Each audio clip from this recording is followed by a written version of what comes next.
Hello, it's Luke McBain with another video on leadership and art, or leadership as an art form.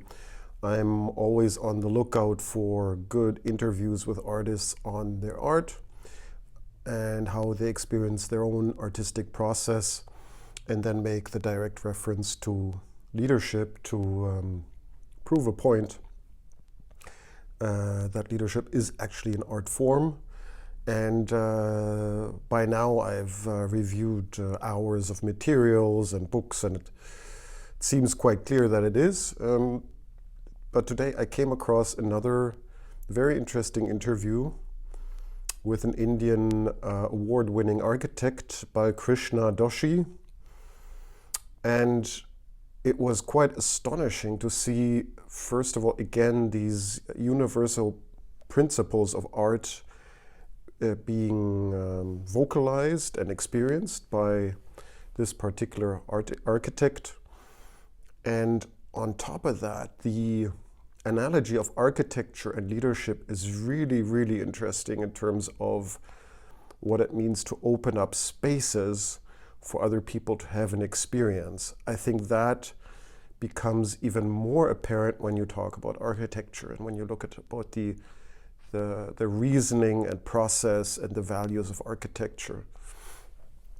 So this is from a film, these are excerpts from a film made by the Louisiana Museum of Modern Art in 2019. The interview was recorded in 2018. I'll put a link into the description below if you want to watch the whole film. It's really worth it. We'll jump right in.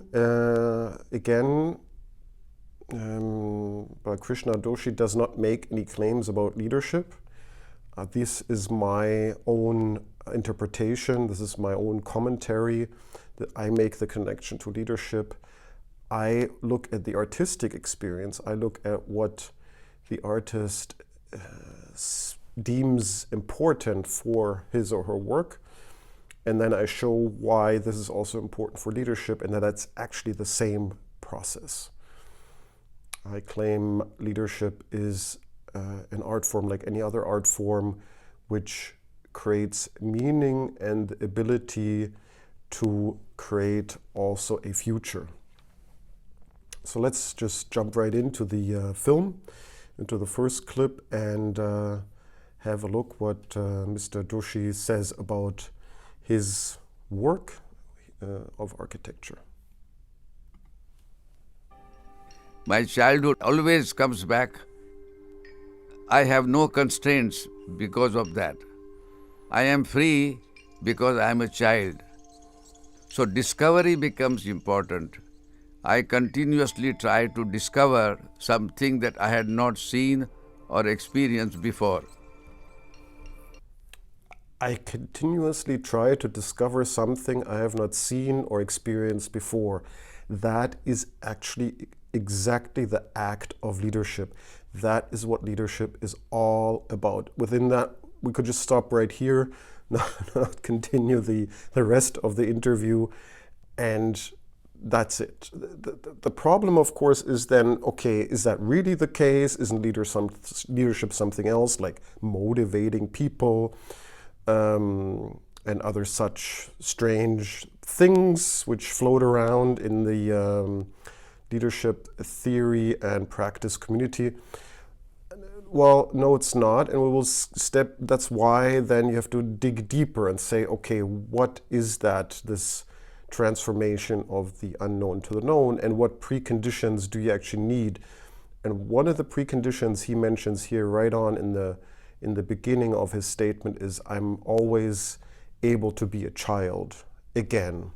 So I'm very much connected to that. And this is really very important. A child really sees the world new without assumptions. And in the interview with Bo Lotto I just did on neuroscience, we know to be able to discover something new, to face the unknown, you need to get rid of these assumptions. And one of the ways how to do it is to reconnect to your inner child, to your childhood self, which didn't have a lot of assumptions about the world and about oneself, but just experience the world as it is. So he's able to do that, and he also connects, we will see later, to his childhood memories and what was important to him as a child. I can't emphasize this enough. And of course there's a big dilemma and a big paradox here, because how can you on one hand be a very competent professional on one hand, and which he obviously is, and on the other hand say, I am able to be that child and experience the world as a child. So it needs those two sides of the same coin to have that experience, to be in that mode of leadership, to be a child and an adult at the same time. There is a constant transformation. There is a constant construction and deconstruction. And therefore, for me, the idea of a static building has never entered.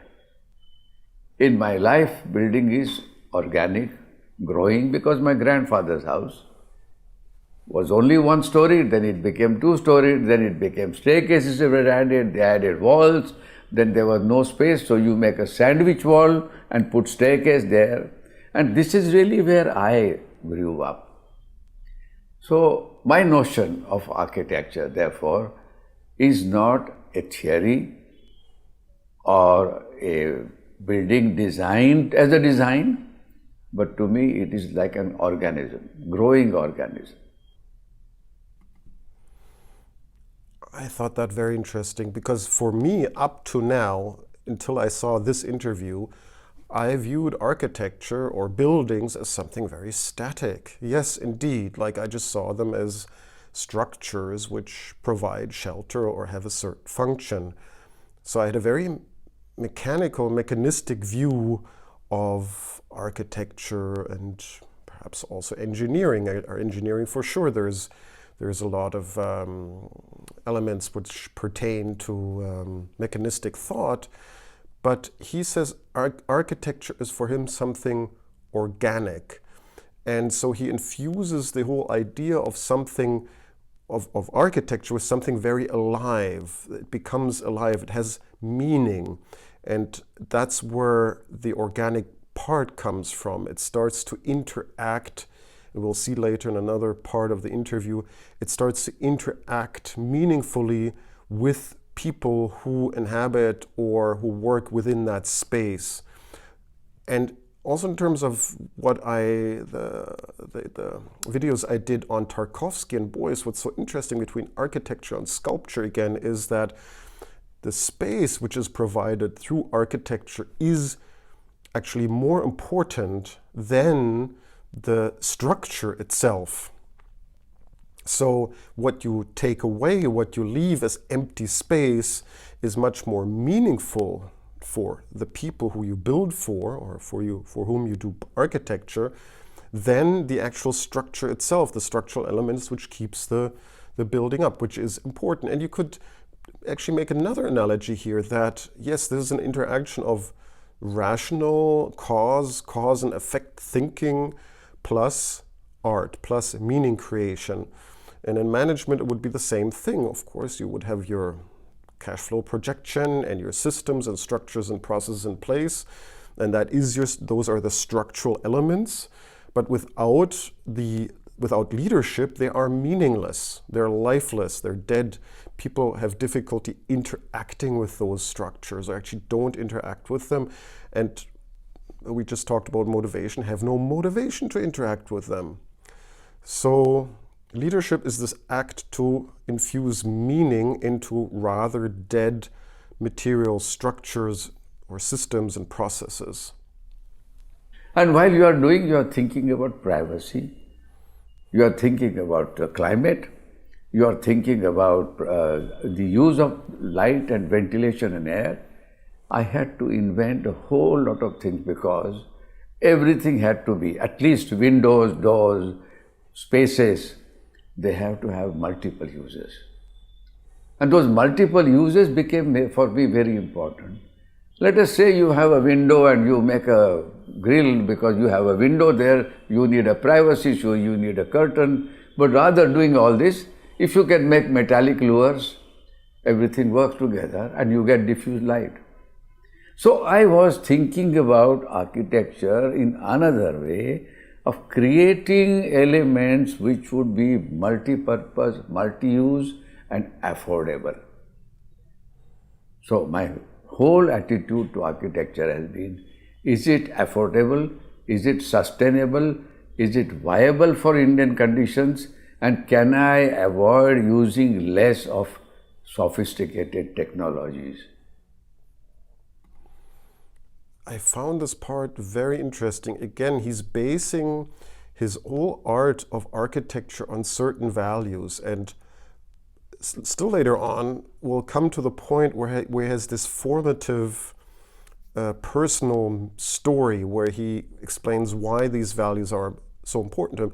He says sustainable, viable, affordable as some of the values. And not only that, multi-purpose. So he starts stacking up these values on top of each other. And this idea of value creation, of course we know that already from business administration, economics, management, is something already ingrained in management and leadership and politics, by the way. So the idea, how can I create private, public value? This is what I found interesting for one. And second of all, that from this perspective of what is important for him, these values then shape his art. And we've seen that also somewhere else. We've already seen that, for example, with Van Gogh, where he states, these are the things I believe in, which are important, which have value for me and for others. And that's where my art originates from. That's why I do my art. And we looked at his paintings and could see, yes, this is reflected in his art. So values of an artist, also Tarkovsky states that, do inform the artwork, and the same applies to leadership. So for me, even changing of definition was very important. The moment we call a school, we think about order, we think about relation with teacher, etc. But the moment we talk about home, I think that home is completely different. Informality comes in, joy comes in, lingering comes in, and slowly absorbing comes in. So what I found was, when you start absorbing, memories come back. Your childhood comes back. Your awareness of childhood comes back. And that is really the story about what I have done so far. And in all of these, I was looking at communities, I was looking at social structure, I was looking for their employment, their earning, as well as what would happen to them as future. Again, there's so much in that statement. Probably you have to go back and listen to it very carefully. So all the things which are important to him, the employment, the family structure, the social structure, the future of these people living in these buildings. So all of these are already values. And he's going on and on and on what is important for him and what informs his art, his architecture. And the point also is, how does he view reality? What is important for him? He says, okay, school could be this place where people learn, but it could also be a home. And so this creation of home, this creation of space where memories and childhood memories can reemerge, where people then fill this space with valuable events, with valuable relationships and feelings, is really very important to him. And I will later call that sort of like a superstructure of values, which later on he'll say it's then about the journey of others, and I'll point to that again. This is really very fascinating. So it's not anymore a single complex of values which I'm trying to act out as a leader and then project into the world. It's rather than he's projecting a complex of several complexes of values. And in this way, he is enabling these spaces which he's projecting to absorb the actions and lives of others, where they can unfold their own values and create their own memories. This is amazing. So that is exactly what leadership should do. It should create these spaces where people can have an experience, where they can step into and have a meaningful experience. There were many instances happened. For example, when I was in my grandfather's shop, a woman of a carpenter's wife came in and she was crying because she was robbed of her jewelry and she was howling. My grandfather asked, and then she said that my husband had gone to drink a local liquor and then he took my jewelry. And I was so shocked that I went the next morning with my friend to the house of the lady and I saw there was nothing. That was the time I took a vow that I should do work for the poorest of the poor. So here we have his childhood memory, which he narrates to us about as a boy how he visited this home of this very poor woman and was shocked or moved to such a degree that this formed his whole life. Now, why am I pointing this out? Actually, he will refer to that later, to that childhood memory. Childhood memories are extremely important for leadership. And why are they important? First of all, when you are able to place yourself back into that state of being a child, back into that state of not knowing, then these memories come up, these feelings come up.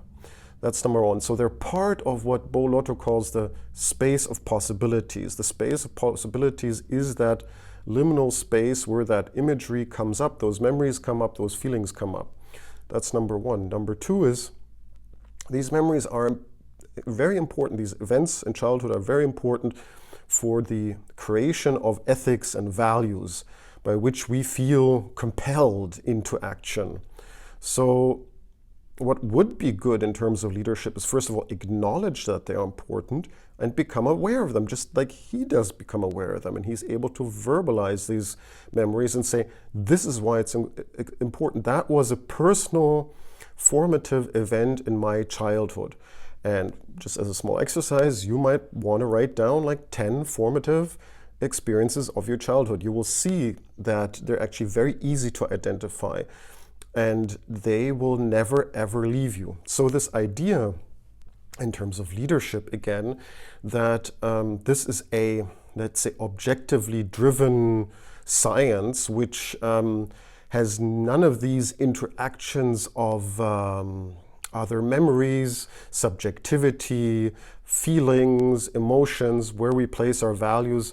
It's utter nonsense. None of that really works, but this seems to work. So the idea that, yes, there are some things like formative childhood memories, which then are also very important when you place yourself into that state of not knowing, in reviewing all your assumptions and then admitting you know nothing, to be able to create something new in that moment, to expand your idea of reality is super, super important. So I had the chance, lot of chances to do building. I did townships. Luckily, I had the chance after a few houses. I did the township first for the fertilizer, then I did for the atomic energy company, then I did for the other people. So when I did these 4, 5, 6 townships, I found they were hierarchies. The government built hierarchies, and I did not like hierarchies because hierarchy means that you create conflict and you create this. So in that case, I said, is it possible to create those buffers, areas where the hierarchy gets diffused and slowly you can get back. So the idea is, when you have shopping, when you have a place where everybody gathers, is it possible that children, people of different sectors, different income groups can gather? Can they have education there? Can they be learning there? Can the villagers outside, can they join also there? Can they combine together all this? So what it means is, architectural tool is not only doing one single thing, but slowly talking about a larger whole, which eventually makes communities. Communities become towns, towns become cities, cities become states. communities become towns, towns become cities, cities become states. I was just impressed by how he connects his own thinking to that of the society of whole and all the other consequences his thinking might have onto humanity or onto the whole state or the whole nation. And I believe that is something for everybody actually in leadership to look into and really go the same pathway as he does, to think, okay, what I do has these consequences, but do these consequences also, are they scalable? In architecture, size matters, right? So is that scalable? In the same way, are these values scalable? So if they're scalable, if that what you believe in is actually could be applied to a higher number of people or much bigger structures and systems and still be viable, still create meaning, then you are probably on the right track. Another thing which I found interesting here is his discomfort with hierarchies, where the government, according to these plans, wanted obviously some sort of representation of hierarchy, probably a quarter for some people who are better off than others, and he created these buffer zones, but they're actually not just buffer zones, they are zones where people start to mix and mingle and communicate to each other and see each other, because his belief is that hierarchies in the end also cause conflict. So there's a slight, I don't think he sort of negates the question of hierarchies, he's just aware that hierarchies could create conflict, and he wants also people to come together to communicate to each other and to see each other, to experience each other. And I thought for leadership and organizations, and we already know that from organizational dynamics, that is also very, very important to keep in mind. How do certain hierarchy levels actually communicate with each other? Are these spaces being created through leadership that you are able to have information flowing freely around within the system and within the structure for people to make meaning out of it? So there's so much in there already. It's quite astounding. One thing I found was myths. My memory of childhood is those great epics. Epics of our ancient rulers. You have heard about Vedas, you have heard about yogas, yogic sciences, you have heard about all this. But what are those? Actually, they have come from the roots of our uncertainty. We have a statement called the only certainty is uncertainty. I talk a lot about uncertainty, I talk a lot about the unknown. In the video on Bolotto, he talks also about uncertainty, that actually we don't like to face uncertainty. We would like to have certainty. We would like to be protected from danger and sickness and chaos. But to really build something, to really lead people, you have to face uncertainty. And the only certainty is there is uncertainty. So that's a great statement. That is something I think then also helps to acknowledge, if you start to acknowledge that uncertainty exists, it's there all the time, it's always present, and that's the only certainty you have, then as a leader, I think you are in the right position, right? Now, and there's another aspect which he mentions is the myths, right? Childhood stories, fables, fairy tales. Now, by the way, Carl Gustav Jung was very much into myths, and explored these extensively. And of course, myths do have a psychological significance. If you're interested, you could look into that. But to give you really something hands-on, I think it's much more important to recognize two things. First of all, these childhood memories. So what are the formative childhood memories, which then compel you to believe in certain things, to have certain values, and to follow that, and to use that then to shape the world into something you believe is meaningful. That's number one. And then number two is try to remember some myths, some fables, some fairy tales, which you believe to be important in your childhood, which really made a huge impression. Because as he points out here, as us for children, this starts for us to explain the world.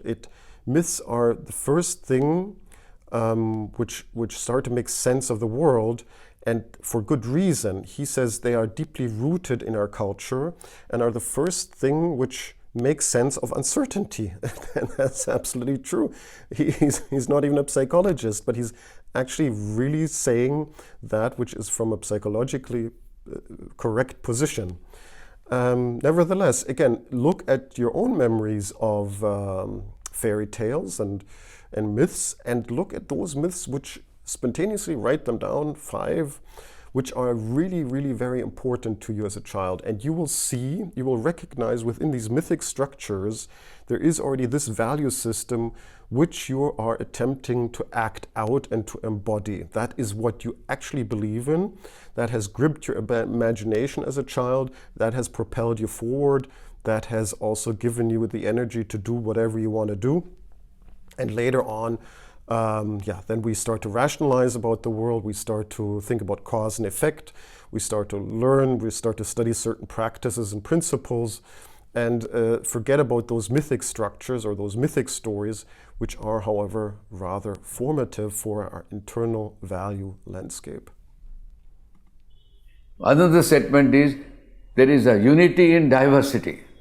So paradox is actually a part and parcel of our life. And I think those things became for me a focus. So as a result, what would be the nature of form? What would be the nature of cluster? What would be the nature of space? What would be the nature of structure? So I visited a lot of ancient temples, ancient cities, and other cities which are like Fatehpur Sikri and others. So I found that they had couple of theories of their own. You can't have everything consistently the same, so you must allow variations. If you have to have variations, then those variations must give you another opportunity and another possibility. That variation then becomes another order. So main structure and substructure, multiple structures and order, all those things became for me very important issues. And not only for him they're very important, they're important for art in general. And I've not quite yet experienced an artist who was able to verbalize all that within one sentence and in that density, so that it's really needs some time to take that apart and look at each component. So at first he says unity and diversity, and there's something very paradoxical about that. And that's true. And paradox is that which drives art. Art is made up of paradox, of opposites, of polarity. That is what makes art. That is how art creates its effect. And in terms of leadership, if you want to have a very robust team or structure, you should look for diversity. You should look for opposing opinions. You should look for this tension between the opposing opinions and give space to those opposing opinions, because the outcome will be much better. Unfortunately, right now, as I can see it, we are in a time of our civilization where it seems not very prevalent to your own career if you have an opposing opinion. But I might be wrong. Maybe you experience that totally different within your organization. But what happens if you have opposing opinions? You have a competition for the best idea. And even from merging those opposing opinions, you might create new ideas. So it's not all streamlined towards one objective, which comes from management by objectives. I already made another video about that there's a myth around the objective, that's the best way how to manage things. But actually one objective just excludes many other possibilities which could emerge alongside that objective or alongside that trajectory, right? And you can only have those diverse possibilities if you say in diversity there is unity. If you are, as a leader, as somebody in leadership, able to hold the space for that diversity, for those divergent opinions, not to those convergent opinions which then have to mirror your opinion. That happens a lot. That is a huge mistake. And everybody knows it. So, what nature does form have? What nature does structure have? What I found interesting in that part, where he's asking a lot of questions. Why? How? Why? So this ability to question everything also is a characteristic of leadership. This is really absurd because, again, the traditional notion is that I'm totally competent, I have all the knowledge, I'm the most competent person in the room, therefore I am up there in the hierarchy. And hierarchies are supposed to be a representation of a competency. But what he seems to be doing, he seems to be asking questions and asking questions and asking questions and more questions to expand constantly this his own horizon, the horizon of the people he works for, to get the best possible outcome with his architecture. He's asking interesting questions. What is form? What is structure? What is time? Yeah, that's also something to think of, that it actually is a sign of leadership to ask all those difficult questions, to admit that you don't know them, because if you don't know them, you can find out what they are, what the answer is.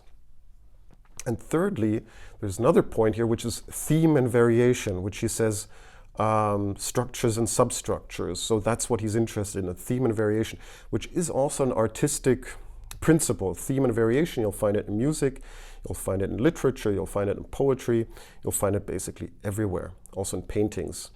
And you will find it in leadership. Now, there is this conundrum in leadership that if you are a one-topic horse, or I don't know what the term is, one-topic person, let's put it this way. People see you as a one-topic person, okay? They say, oh, that's your topic, that's what he's into.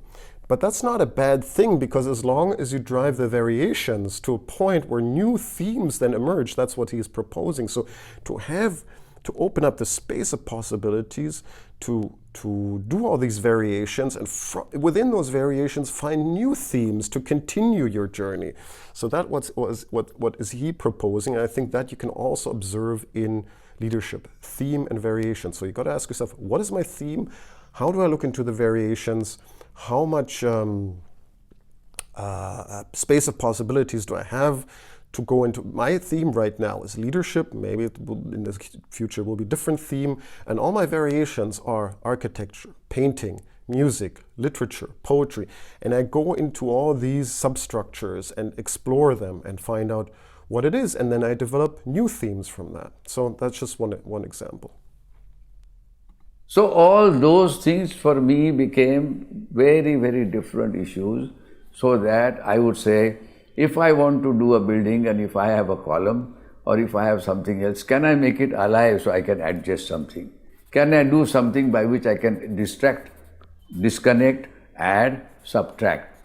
So architecture for me now has become a symphony of things which work together, and they play their own music, in which everybody has a chance to play his own tune. So architecture is a symphony in which everybody gets the chance to play their own tune. And you couldn't state something better about leadership. There is this strange notion that, again, I criticize this a lot, I'll do it here again, about collaborative leadership, and it's not about the individual anymore, which is astonishing. I mean, if it's not about the individual, about who is it then? Who is that collective? Who is that group? I have no clue. It's not me. It's probably not you. So it is still about the individual.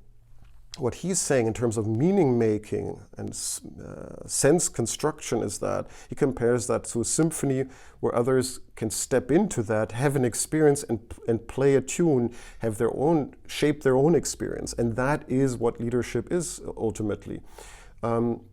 I will do a video on metaphorical thinking, and metaphors are interesting and certain, extremely important for leadership. You should train your metaphorical thinking.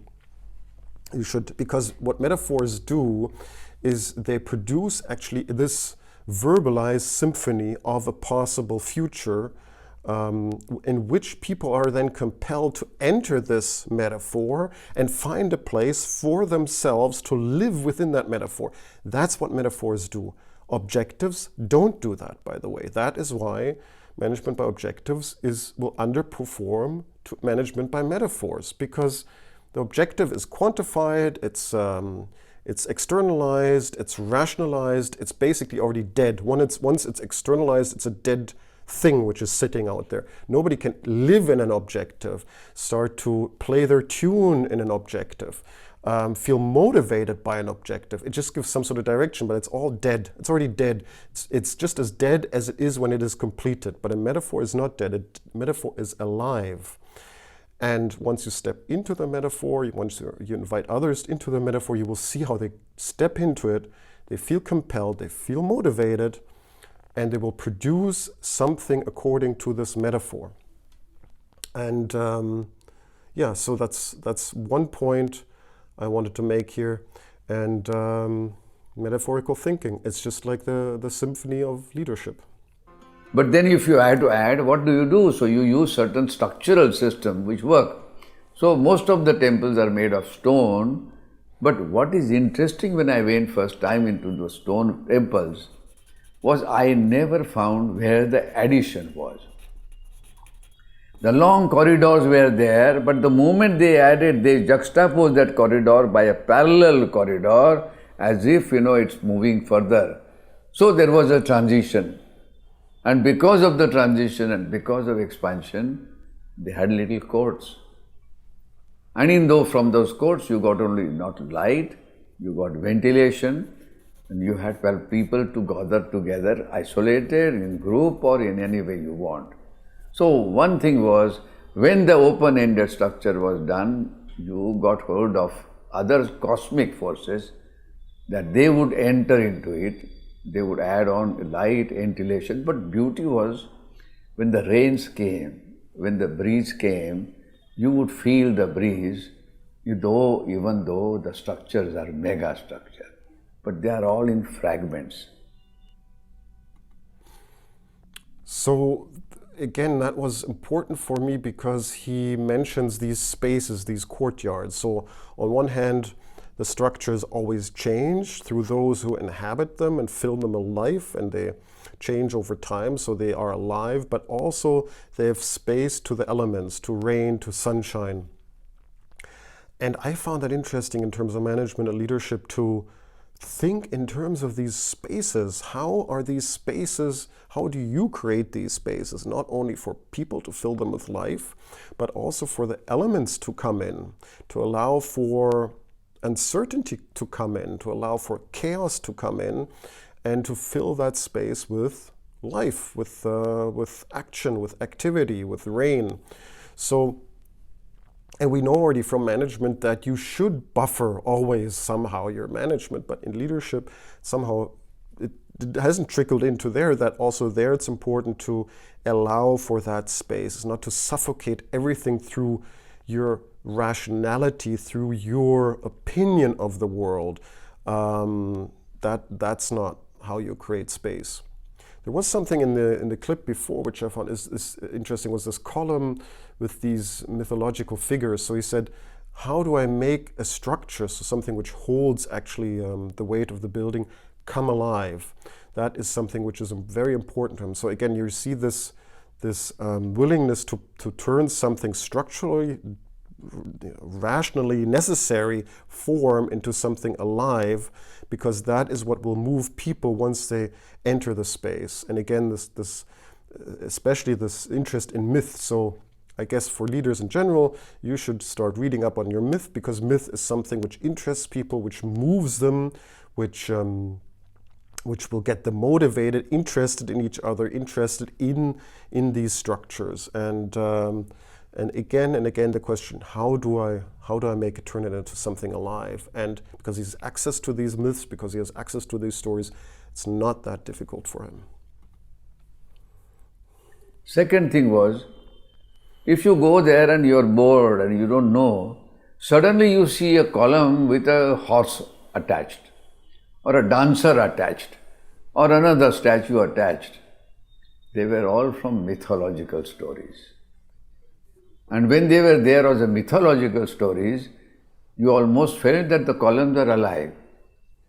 So the static not only became dynamic, it also went beyond time, and it added another dimension in which you were connected, whether you are a young child or you are a grown-up. What does it mean? It means that the moment this happens, you start waiting there and you belong to the column and you start conversing. And I think that whole idea to create architecture as a living being becomes very, very important. And I think this is one of the things that I learned was architecture is a living entity in which you can live, dialogue, add, subtract, and give this. Yeah, there's this example with the column, which I found interesting, and you're dealing with living people, right, in leadership.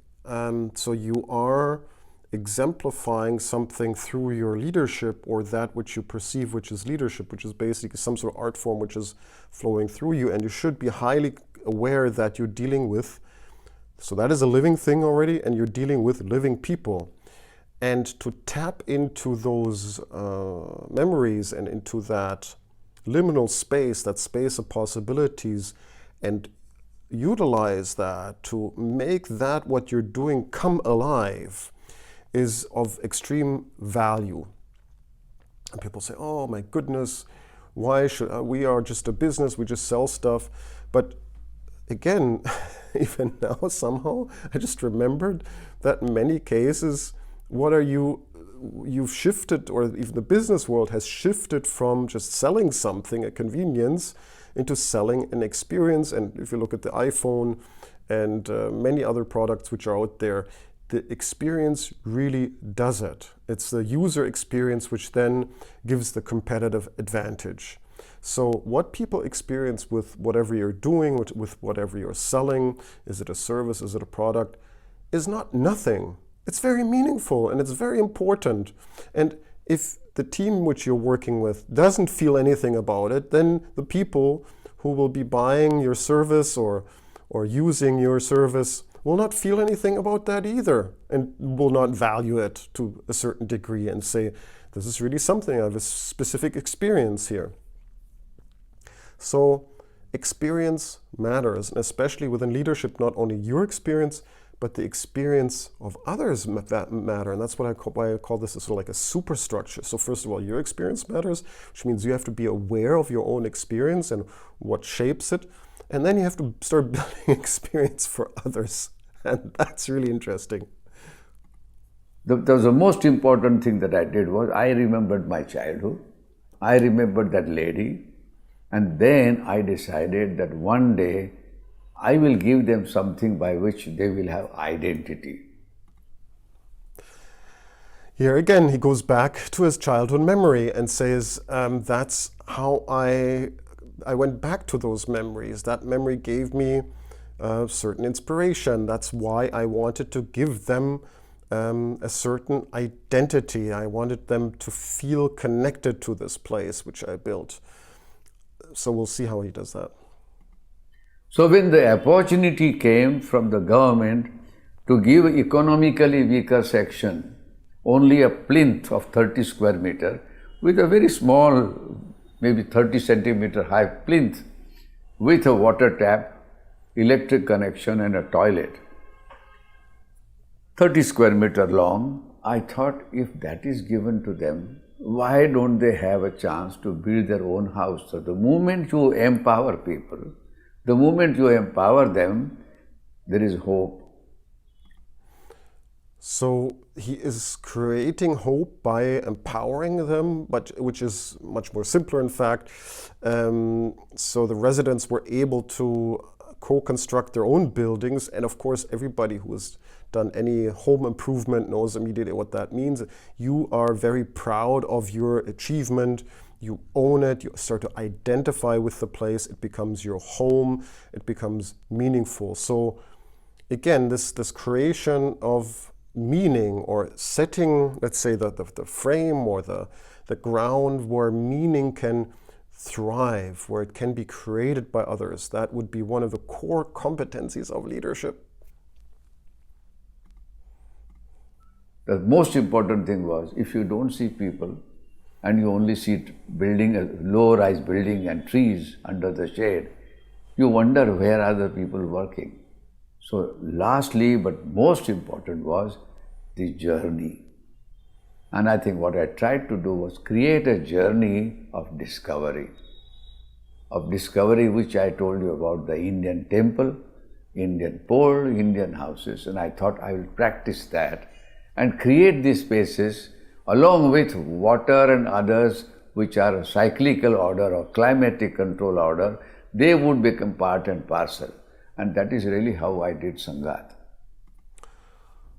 So here, this is really quite interesting. It just hit me in this moment that what you're not only doing is opening up these spaces, but you're opening up spaces for a process, so something in movement, in flux again. And I also claim that leadership is actually something which is in constant movement. It is actually something which is flowing through you because of that sense of time, right? So because of that sense of time and space, that it's constantly moving, that it's constantly uncertain, that specific things are coming towards us, we have to make decisions. So I always claim that a leadership theory which does not acknowledge this sensation of fluidity and flux and dynamics is not a theory at all. It's completely and utterly useless. So first of all, you have to acknowledge you yourself are subject to that condition, and you embrace it. You say, that's where I want to be. I want to be in that state of uncertainty. That's what I'm looking for. I'm looking for this sensation of continuous flux.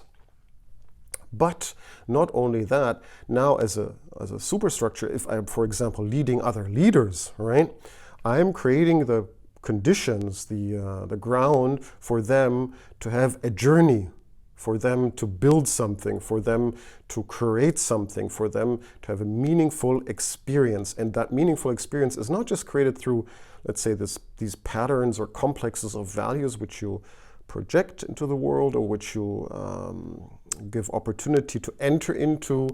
You are also opening up the space for these journeys, for that fluidity, for that change process, for that meaningful change process to happen, for that transformation to happen. So that is something rather really interesting. Are there rules through which we construct architecture and a building, or are there experiences through which we look at space, structure, form, light? Yeah, he just repeated it again. Are there rules? And in leadership theory, it's exactly the same kind of discussion we're having. It is really a theoretical field which is currently very much rule-based, right? So this is what you got to do, right? These are the 10 tips. It's very crude. It's really a very crude science. Or these are the 10 behaviors which elicit motivation. Or it's just management and giving clear directions. Or is it something else? Is it opening up space for meaning creation? And I would propose it is definitely the second. It's not the first. So the whole idea to me was, when we do buildings, when we construct things, when we find our own ways, as I was mentioning earlier, my question is architecture alive? Or is architecture only static, silent, and aloof? Or it is an extension of our family? And not only that, but all its organs, windows, skin, body, limbs, is it really telling us another story about the functions of those, similar to what we are going to do in the building? And I think this is something which I tried to do. And I think, to me, therefore, in the end, architecture is an extension of life. You could say that about any art. It's an extension of life. But he has some questions which are really, so is there something you create as your own way, which is important in any art and is also important in leadership? So are you creating your own understanding of leadership? That is the ultimate question. It is like in art. You have to create your own style, your own leadership. You have to become aware that it is actually something, it is an art, right? An art which you can give your expression to, which has certain laws and principles, which he also mentions, just like in architecture or in any other art form. But then you have to start using them and you have to make them come alive, Because is it something static and aloof? And we are right now in this phase where we still understand leadership as something very static, very much connected to status and power. And I'm not saying something against status and power, but where it becomes connected to something static. For example, a persona. If you want to watch the video which I did on the theories of Carl Gustav Jung, where he says there is this effect of having a persona, which is this static, immovable part of myself which I display towards the society to give myself this aura of competency, to give this illusion of stability. And that is something also people think leadership is. I have to create that persona of being that competent person. Or is it something which is rather alive and in flux and sees itself also in that connection with that uncertain space, and which creates those spaces which then others can enter to have a meaningful experience? So the video raises a lot of questions. I think architecture is a great way how to look at leadership. Other art forms are also great. It just confirms this whole notion that leadership, alongside to painting and sculpting and filmmaking and architecture, is another art form, because the characteristica are the same and the questions which are posed are exactly the same. So, thanks for listening. It was a rather long video. I didn't expect that, but the interview with this architect is really very inspiring. If you would like to see the whole interview with Balkrishna Doshi, you can look at the description below. There's a link there. I recommend it. It's really interesting. And see you in the next video.